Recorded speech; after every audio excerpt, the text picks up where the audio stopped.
Hello again. After some disruptive snow and some very low temperatures, this week we're going to see a change in the weather. We start off on a cold note, but as we head through the mid-week period, it's going to become wetter and windier, but also milder as the weather comes back in from the Atlantic.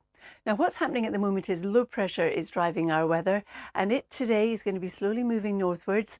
There's a lot of cloud and rain associated with this, some hill snow, but even some of that snow getting down to lower levels at times. And it's going to be cold today and also blustery. The strongest winds will be with exposure West Wales, the southwest and the Channel Islands, where we could have gusts to gale force. So we've got the cloud, the rain and the hill snow across England and also Wales. Some of that getting down to lower levels at times. Some snow showers across eastern and northern parts of Scotland and on the hills of Northern Ireland. But we do have that cold feel, especially if you're exposed to the wind. Now, through this evening and overnight, the centre of the low pressure pulls away to the near continent, but we still are dragging in this northeasterly wind. So there still will be a lot of cloud and also some patchy light rain and showers, and still some hill snow across the southern uplands, northern England, in the hills and also the hills of Wales.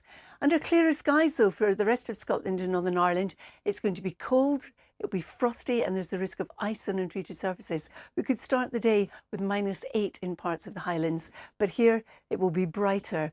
Meanwhile, in the south, for England and for Wales, the low pressure continuing to drift towards the near continent, taking its showers with it, and the showers across eastern parts of Scotland are likely to be wintry in nature. Through the course of tomorrow, our temperature range 3 in the north to about 10 as we push down towards the south.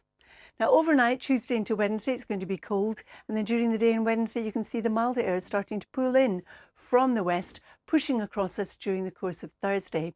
So Wednesday will start off on a cold note with a widespread frost. Could be -10 in parts of the Highlands with some freezing fog, but a lot of dry weather until we see the change in the weather from the west as some wetter and windier conditions come in. But with that, so do milder conditions.